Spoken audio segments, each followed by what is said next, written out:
حدیث رسول لایا ہوں، میں مدینے کے پھول لایا ہوں، میں حدیث رسول لایا ہوں، میں حدیث رسول لایا ہوں۔ الحمد للہ رب العالمین، والصلاة والسلام على سید الانبیاء والمرسلین، اما بعد فاعوذ باللہ من الشیطان الرجیم، بسم اللہ الرحمن الرحیم۔ الصلاة والسلام علیک یا رسول اللہ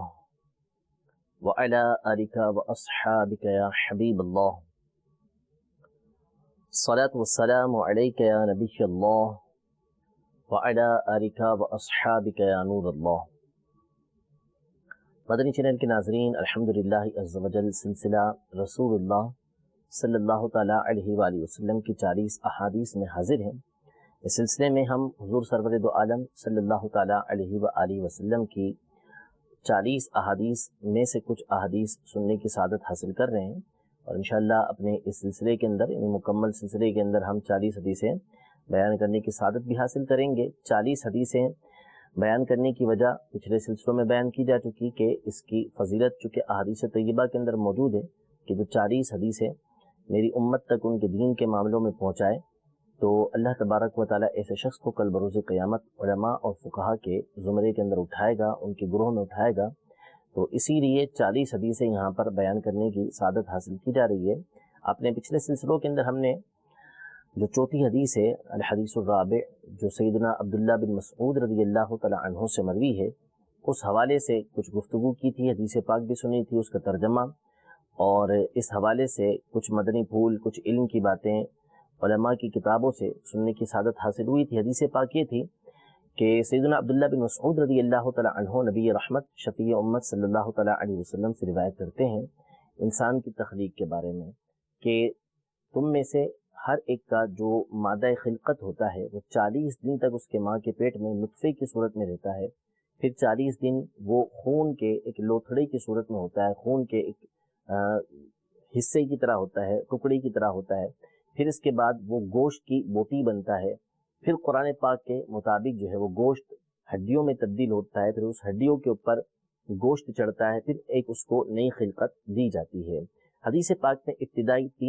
3 مرحلے بیان کیے ہیں، پھر اس میں روح پھونکی جاتی ہے اور فرشتہ اس کے لیے 4 باتوں کو لکھتا ہے کہ اس کے رزق کے بارے میں لکھتا ہے کہ وہ رزق کہاں سے کمائے گا، کتنا کمائے گا، کیسے کمائے گا، حلال ہوگا، حرام ہوگا، یہ تمام باتیں وہ لکھتا ہے۔ اس کی مدت حیات کو لکھتا ہے کہ کب تک اس نے زندہ رہنا ہے، پھر اس کے بعد اس کے عمل کے بارے میں لکھتا ہے کہ اس نے کیا کیا کرنا ہے، اور یہ لکھا جاتا ہے کہ آخرت میں یہ شقی ہوگا یا سعید ہوگا، یعنی بدبخت ہوگا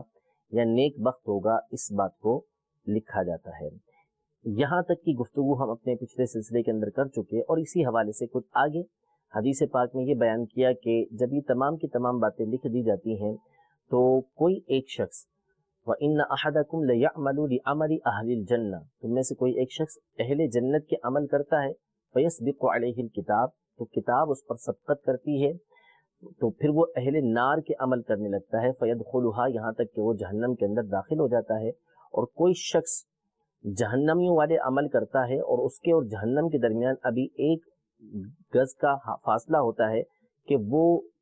جنتیوں والے اعمال کرنے لگتا ہے اور وہ جنت کے اندر داخل ہو جاتا ہے۔ اس مسئلے کو مسئلہ تقدیر بھی کہتے ہیں، اور تقدیر کے حوالے سے بھی پچھلے سلسلے کے اندر بیان کرنے کی کچھ سعادت حاصل کی تھی۔ تقدیر کا معنی بیان کیا تھا کہ تقدیر کہتے کس کو ہیں،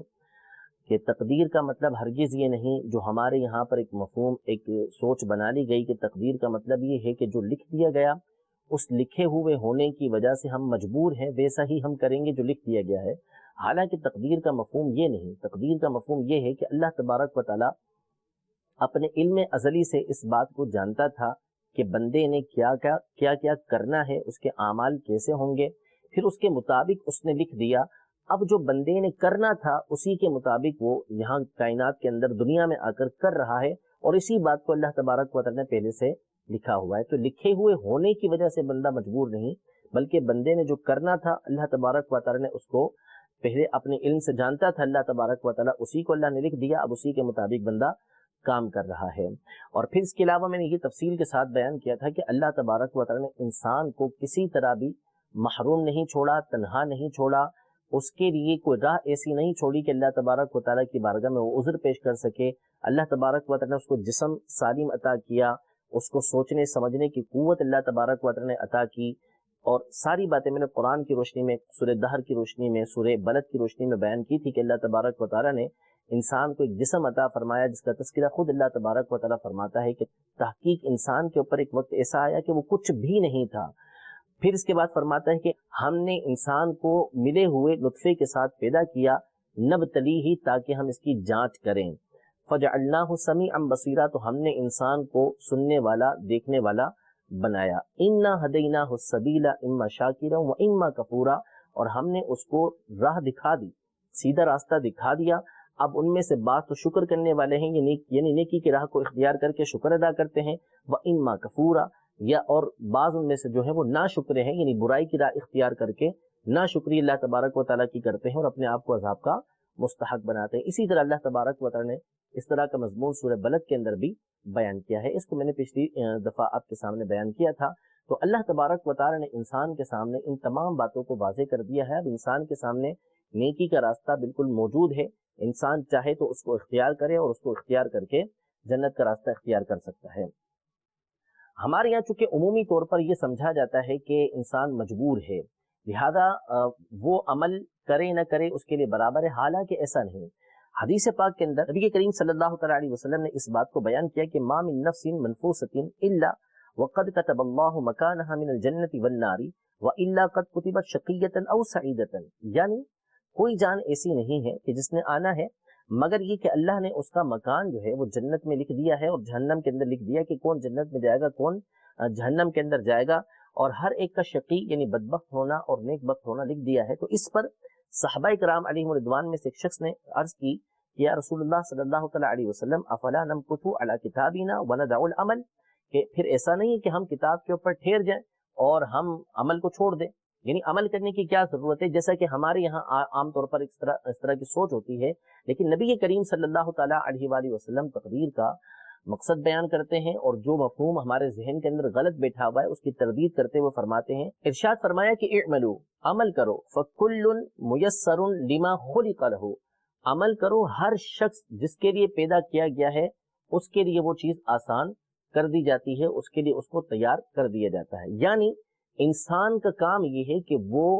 عمل کرے گا اور اللہ تبارک و تعالیٰ جیسا وہ عمل کرے گا اس کے مطابق اس کے لیے راہ کو آسان کر دے گا۔ اسی بات کو نبی کریم صلی اللہ تعالیٰ علیہ وسلم نے قرآن پاک کے حوالے سے بیان کیا کہ قرآن پاک میں اللہ تبارک و تعالیٰ سورہ لیل کے اندر فرماتا ہے کہ فَأَمَّا مَنْ أَعْطَى وَاتَّقَى وَصَدَّقَ بِالْحُسْنَى فَسَنُيَسِّرُهُ لِلْيُسْرَى، یعنی جس نے دیا، صدقہ کیا اللہ کی راہ کے اندر اور اللہ تبارک و تعالیٰ سے ڈرا اور سب سے بہترین بات کی یعنی اسلام کی، اس نے ایمان کی، اس نے تصدیق کی، تو ہم اس کے لیے آسانی والا راستہ آسان کر دیں گے۔ یعنی بندے کا کام یہ ہے کہ وہ نیکی کے کام کرے گا، جب وہ نیکی کے کام کی طرف آئے گا تو اللہ تبارک و تعالیٰ اس کے لیے نیکی والے راستوں کو آسان کر دے گا۔ قرآن پاک میں ایک اور مقام پہ اللہ تبارک و تعالیٰ ارشاد فرماتا ہے کہ وَالَّذِينَ جَاهَدُوا فِينَا لَنَهْدِيَنَّهُمْ سُبُلَنَا، کہ جو ہماری راہ کے اندر کوشش کرتا ہے ہم اس کو راستوں کی طرف ہدایت دیتے ہیں، راستے اس کے لیے کھول دیتے ہیں۔ یعنی مطلب یہ ہوا اس کا کہ یہ جو تمام کی تمام باتیں لکھ دی گئی ہیں، اس سے بندے کو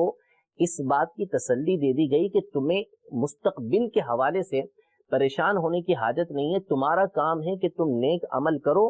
اور اللہ تبارک و تعالیٰ تمہارے نیک عمل کی وجہ سے تمہارے لیے راہ کو کھول دے گا۔ پھر آگے جو ارشاد فرمایا اس سے بھی اس بات کی تائید ہوتی ہے، یہ ارشاد فرمایا کہ جب کوئی شخص جنتیوں والے کام کرتا ہے اور اس کے اور جنت کے درمیان ایک گز کا فاصلہ رہ جاتا ہے کہ اس کے اوپر تقدیر غالب آتی ہے اور وہ جہنمیوں والے کام کرنے لگتا ہے، تو اس کی تشریح کرتے ہوئے حافظ ابن رجب حنبلی رحمۃ اللہ تعالی علیہ نے قاضی ایاز مالکی رحمۃ اللہ تعالی علیہ سے لکھا ہے کہ یہ انتہائی نادر صورت ہے، ایسا بہت ہی کم ہوتا ہے کہ کوئی شخص جنتیوں والے کام کر رہا ہو، نیک کام کر رہا ہو اور پھر موت سے پہلے اس کے لیے ایسا معاملہ ہونے لگے کہ وہ برائی والے کاموں کے اندر مبتلا ہو جائے۔ اگر کوئی بندہ اخلاص کے ساتھ، للہیت کے ساتھ اللہ تبارک و تعالیٰ کو راضی کرنے کے لیے کام کرتا ہے تو اللہ تبارک و تعالیٰ کی یہ سنت جاریہ ہے، اللہ تبارک و تعالیٰ اس کے لیے جنت والے راستوں کو آسان کرتا چلا جاتا ہے اور اس کا جو خاتمہ ہوتا ہے وہ اچھا خاتمہ ہوتا ہے۔ یہ بہت کم ہوتا ہے، نادر ہوتا ہے کہ بندہ ایسا شقی ہو اور وہ گناہوں کی طرف ایسا مائل ہو جائے کہ نیک کام کو چھوڑ کے برائیوں کی طرف چلا جائے۔ تو اصل یہ ہے بندے کے لیے کہ اس نے عمل کرنا ہے، وہ عمل کرتا رہے گا، اللہ تبارک و تعالیٰ اس کو نیکیوں کی طرف لے آئے گا۔ حدیث پاک کے اندر موجود ہے کہ ان رحمتی سبقت غضبی، یعنی جو میری رحمت ہے وہ میرے غضب کے اوپر حاوی ہے۔ بندے کا کام یہ ہے کہ اس نے نیکیاں کرنی ہے، نیکی والے راستے کو اختیار کرنا ہے، اللہ تبارک و تعالیٰ اس کے لیے راہ کو آسان کرتا چلا جائے گا اور بندہ نیکیوں پر مستقیم ہوتا چلا جائے گا۔ بس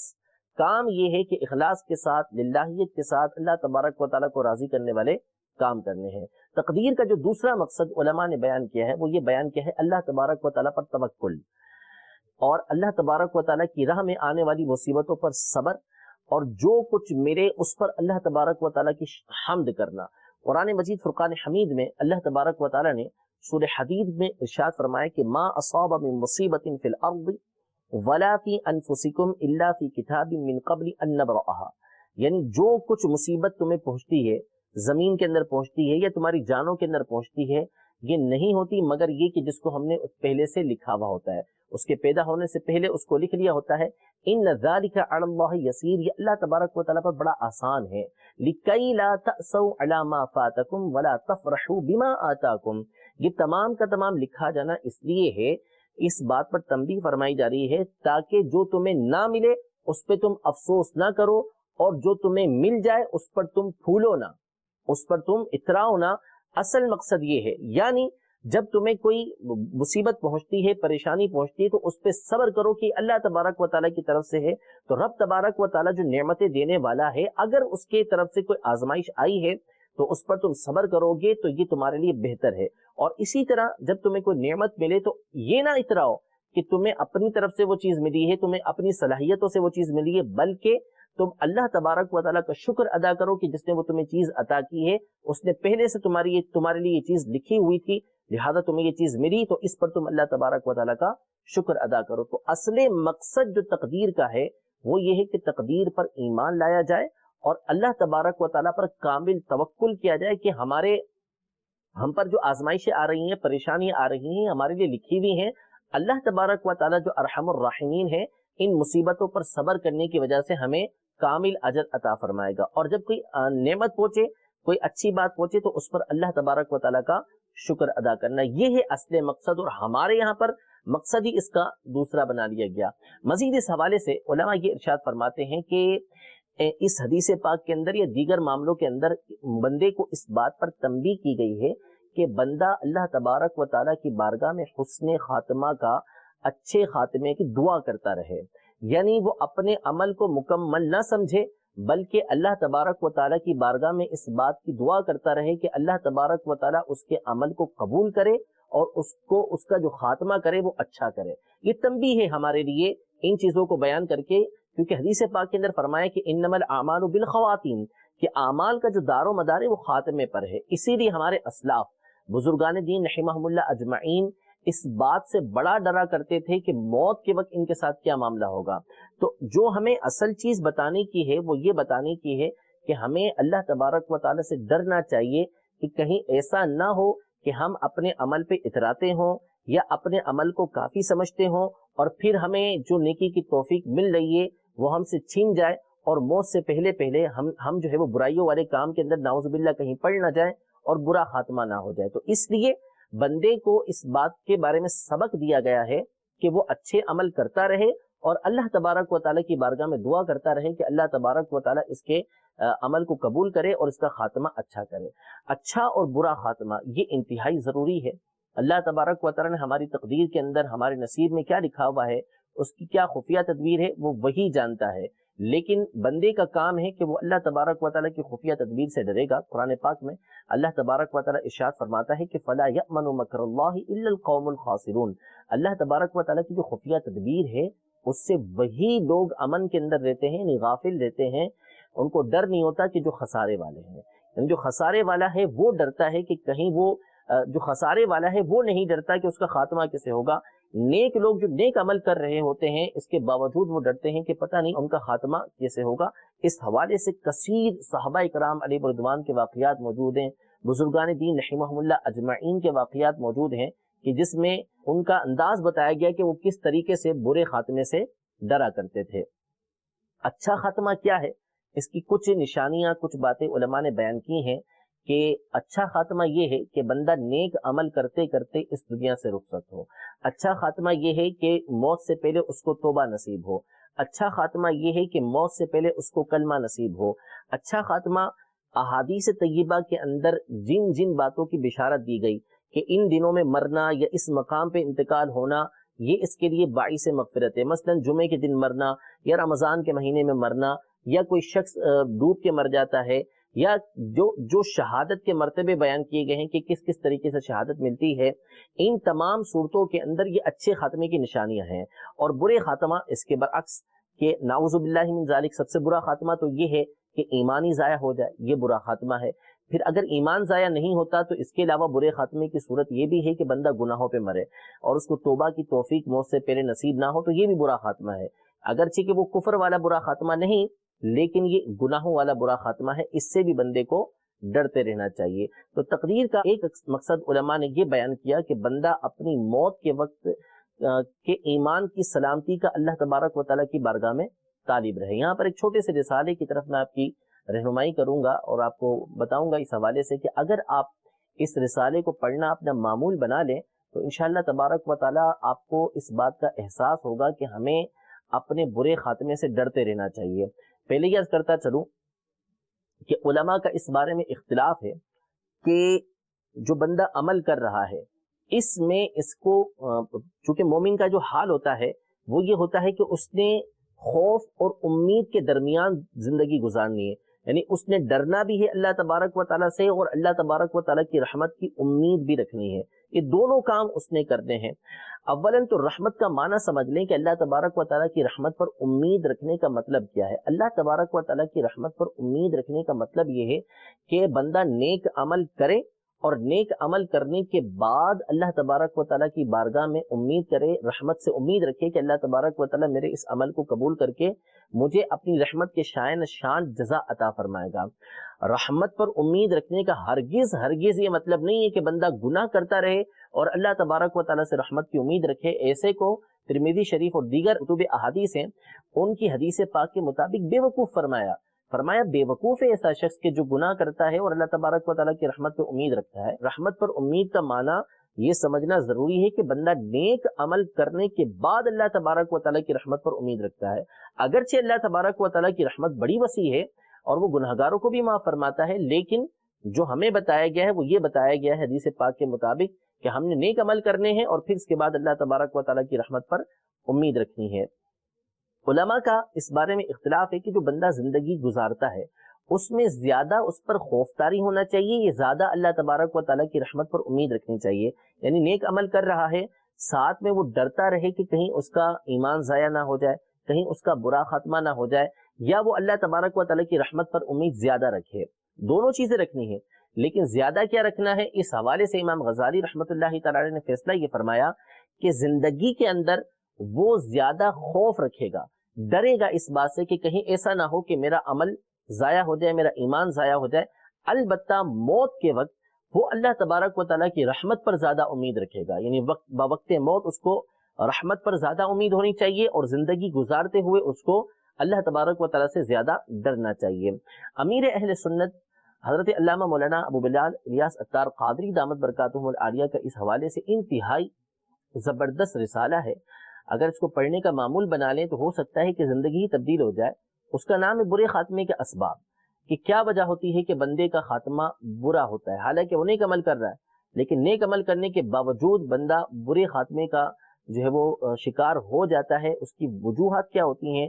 وہ کون سے ایسے گناہ ہیں کہ بندے کے برے خاتمے کے سبب بنتے ہیں، اس حوالے سے یہ انتہائی نادر رسالہ ہے۔ اور خود امیر علیہ سنت نے جب اس حوالے سے ملتان اجتماع کے اندر بیان کیا تھا اور پورا بیان بھی نہیں کر پائے تھے، روتے روتے آپ کی حالت غیر ہو چکی تھی، لہذا اس رسالے کو آپ پڑھیں، آپ کو معلوم ہوگا کہ برے خاتمے کے اسباب کیا ہیں، اور پھر ساتھ ہی ساتھ آپ کو معلوم ہوگا کہ برے خاتمے سے بچنے کے لیے ہم کیا کیا کر سکتے ہیں اور ہمیں کیا کیا کرنا چاہیے۔ اللہ تبارک و تعالی ہم سب کو تقدیر پر ایمان رکھنے کی توفیق عطا فرمائے، اور جو حد شریعت مطہرہ نے ہمارے لیے مقرر کی ہے اس کے اندر ہمیں رہنے کی توفیق عطا فرمائے، اور اللہ تبارک و تعالی تقدیر کا جو صحیح مطلب مفہوم ہے وہ ہمیں سمجھنے کی توفیق عطا فرمائے، بے مقصد بحث کرنے سے ہمیں بچنے کی توفیق عطا فرمائے۔ جیسا کہ حدیث پاک میں یہ ارشاد فرمایا کہ جو تقدیر کے بارے میں بحث کرے گا، کلام کرے گا، کل بروز قیامت اس سے سوال ہوگا، اور جو بحث نہیں کرے گا، کلام نہیں کرے گا، اس سے کوئی سوال نہیں ہوگا۔ اس کے مطابق اللہ تبارک و تعالی ہمیں عمل کرنے کی توفیق عطا فرمائے، اور جو مقاصد بیان کیے گئے کہ اللہ تبارک و تعالی پر توکل اصل مقصد ہے کہ بندہ مستقبل کی فکر چھوڑ کر کہ مستقبل میں میرے رزق کا کیا ہوگا، مستقبل میں میرے ساتھ کیا معاملہ آئے گا، اس کو چھوڑ کر اللہ تبارک و تعالی اس مقصد کو سمجھتے ہوئے ہمیں اس کی ذات پر کامل توکل کرنے کی توفیق عطا فرمائے، اور تقدیر کے اس مقصد کو بھی سمجھنے کی توفیق عطا فرمائے کہ اگر کوئی مصیبت پہنچتی ہے تو اس پہ صبر کر کے اجر کمایا جائے، اور اگر کوئی نعمت ملتی ہے، خوشی ملتی ہے، تو اس پر اللہ تبارک و تعالیٰ کا شکر ادا کیا جائے، اس پر پھولا نہ جائے۔ رب تبارک و تعالیٰ ہماری اس گفتگو کو اپنی بارگاہ میں شرف قبولیت عطا فرمائے، اور اگر اس میں کوئی غلطی کوتاہی ہوئی ہے تو اسے اپنی رحمت کاملہ سے معاف فرمائے۔ یہ ہمارا الحمدللہ عز و جل چوتھی حدیث پاک تفصیل کے ساتھ گزر گئی۔ انشاءاللہ تبارک و تعالیٰ اب آئندہ کی جو حدیث پاک ہے وہ بھی انتہائی اہمیت کی حامل ہے، اور خصوصاً فی زمانہ بلکہ قدیم سے اس حدیث پاک کے حوالے سے جو مضمون اور سبق ہے اس پر بہت زیادہ ابحاث یہ علماء کی ہوتی رہی ہیں، اور